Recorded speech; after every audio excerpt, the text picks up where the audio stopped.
Com um calendário encurtado por conta das eleições, o Congresso Nacional vai retomar os trabalhos nesta segunda-feira sob pressão do relógio, com uma pauta carregada de interesses eleitorais. Do lado do governo, a base vai tentar avançar em projetos com apelo popular, mirando principalmente na reeleição do presidente Lula. Na outra ponta, a oposição se prepara para elevar o tom e trabalhar para desgastar o governo ao longo desse ano. Larissa, falando um pouco desse início do ano do Legislativo, né? A gente sabe que esse ano vai ser encurtado por conta das eleições, então vai ter só esse primeiro semestre para esses trabalhos acontecerem, né? A gente sabe que o caso do Banco Master deve concentrar boa parte dos esforços também,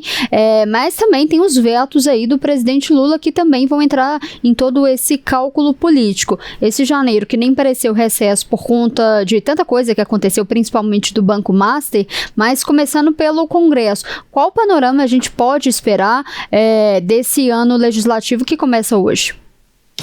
Bom, Letícia, vamos lá, né? Como você mesma já mencionou, é sempre importante a gente destacar essa informação porque ela é determinante para a gente analisar, né, como provavelmente os trabalhos no Congresso devem caminhar nos próximos meses, que é o fato da gente ter aí o pleito de outubro, né, as eleições de outubro, e aí o calendário no Congresso Nacional acaba de fato encurtado e fica concentrado no primeiro semestre deste ano, né? Você já deu um panorama muito bom do que a gente pode esperar, mas vou detalhar um pouquinho, dividindo aí em relação às duas casas, né? Na Câmara, por exemplo, Letícia, o que a gente pode citar logo de cara, né? E são medidas que interessam, claro, ao governo federal, que são duas medidas provisórias que precisam ser votadas pelo Congresso Nacional. Uma, que é a medida provisória que garante aquele programa assistencial Gás do Povo, e também a medida provisória que garante o crédito extraordinário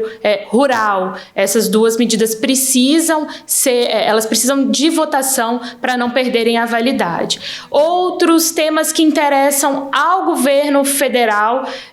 lá na Câmara principalmente, a gente precisa citar o acordo Mercosul e União Europeia, acordo que precisa ser também analisado pelos parlamentares, e a gente volta a falar, quando pensa em Câmara dos Deputados e pautas de interesse do governo federal, na proposta de emenda à Constituição da Segurança Pública, a PEC da Segurança Pública, e também a gente precisa citar o projeto de lei antifacção, ou seja, pautas ligadas à segurança pública que são de interesse do governo federal. A gente sempre comenta aqui no Primeira Análise, mas nunca é demais ressaltar para quem nos acompanha, que a questão da segurança pública é o calcanhar de Aquiles do governo federal, é normalmente onde o governo federal tem uma avaliação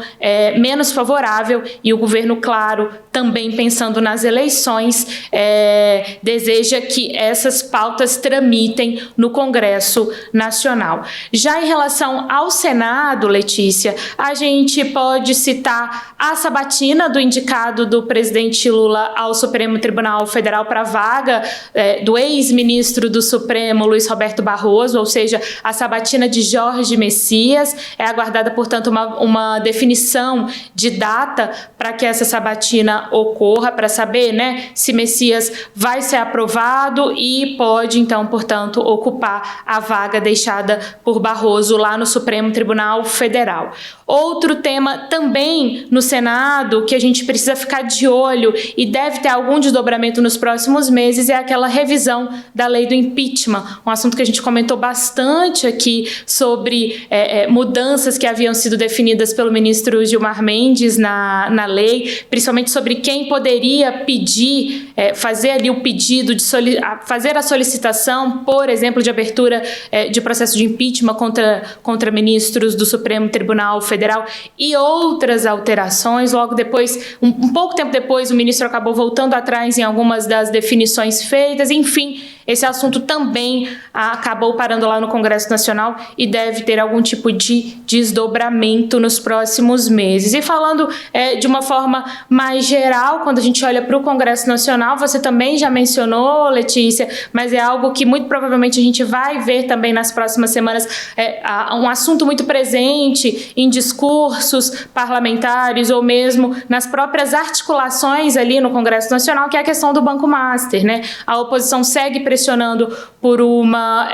abertura de CPI do Banco Master para investigar todo o caso do banco. E também um outro tema que logo ali depois do Carnaval a gente já deve ter alguma definição, que é a pressão da oposição para que o presidente do Congresso, Davi Alcolumbre, marque a sessão de análise do veto ao PL da dosimetria, o projeto de lei que reduz as penas dos condenados por atos de 8 de janeiro, projeto que foi aprovado pelo Congresso Nacional, foi vetado pelo presidente Lula e agora retorna para que os parlamentares analisem esse veto do presidente Lula. Parlamentares podem derrubar esse veto, mas a gente ainda segue acompanhando qual vai ser aí a articulação da oposição e como que a base do governo no Congresso Nacional vai também se articular para barrar essa iniciativa de derrubada do veto do presidente Lula. Então, muitos assuntos, Letícia, e lembrando que a sessão de abertura do Congresso, de retomada dos trabalhos, né, ela está marcada para as 3 horas da tarde. A princípio, o Executivo vai enviar o ministro da Casa Civil, Rui Costa, como representante do governo federal. Então,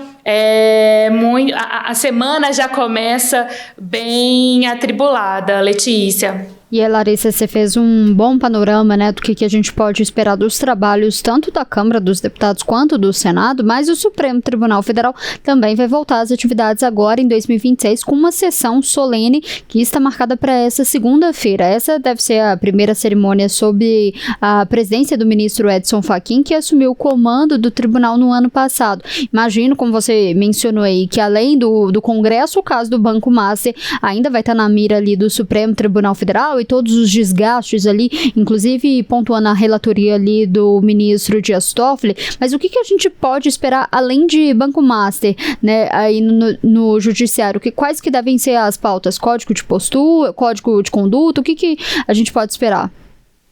Sim, Letícia, é importante a gente observar, né, que mesmo quando a gente não fala diretamente sobre o caso do Banco Master, esse assunto acaba tangenciando,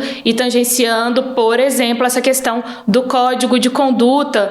no Supremo Tribunal Federal. O presidente da Corte, Edson Fachin, ele vem defendendo essa pauta, inclusive em uma das entrevistas que ele concedeu, se eu não me engano, ao jornal Estado de São Paulo, Estadão, ele disse que essa seria uma forma de medida de defesa da Corte, né? Ele vem, portanto,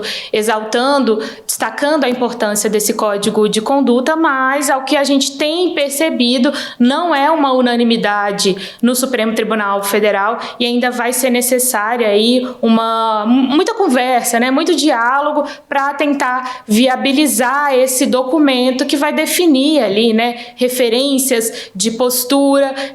limites de atuação ali dos ministros, principalmente em relação a quando parentes estiverem envolvidos em defesas de alguns dos casos, né? Muitos desses ministros, parentes dos ministros, têm escritórios de advocacia, por exemplo, e acabam assumindo casos de muita repercussão. Então, o Código também vem para definir limites em relação a isso e, claro, tem relação direta com o Banco Master, porque esse assunto ganhou muito destaque agora em janeiro, né, no mês passado, em janeiro, diante das revelações que foram feitas, principalmente ali pelo portal Metrópolis, em relação ao ministro Dias Toffoli, que é o relator do Banco Master, o que motivou, inclusive, uma nota de defesa do ministro na semana passada, dizendo que está agindo de acordo com as regras, enfim, toda essa polêmica. Para além de Código de Conduta, que acaba tangenciando a questão do Banco Master, temos o julgamento de deputados do PL acusados de desvios de emendas parlamentares. Esse assunto também vai ter muita importância, porque pode ser ali pode ter um impacto, pode não, vai ter um impacto direto, inclusive, na relação legislativo e judiciário, relação que vem oscilando, né? A gente pode registrar aqui alguns momentos de muito desgaste e agora vem esse julgamento em relação a deputados do PL acusados de desvios de emendas parlamentares. Temos também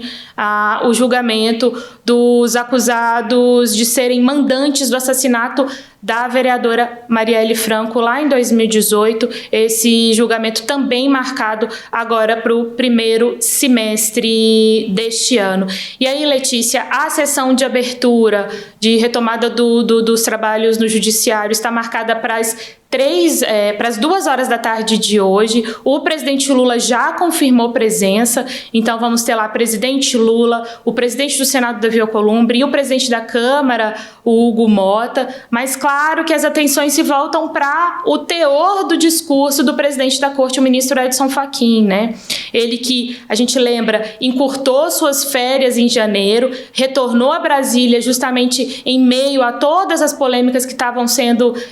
ganhando muito destaque em função do caso do Banco Master, passou a defender esse código de conduta em entrevistas que foi dando ali para diferentes veículos de imprensa, e agora os olhos se voltam, claro, hoje, principalmente para como vai ser construído esse discurso de Edson Fachin, quais temas que vão ser abordados ali por ele, enfim.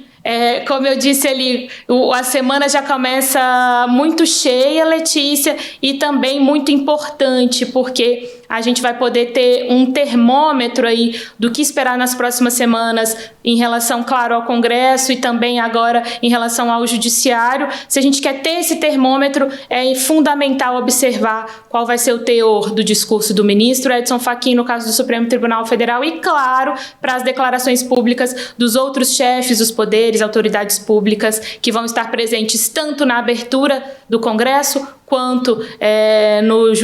na abertura do ano judiciário. Então, claro, para você que está aqui com a gente, siga acompanhando em otempo.com.br todas as atualizações que a equipe aqui de Brasília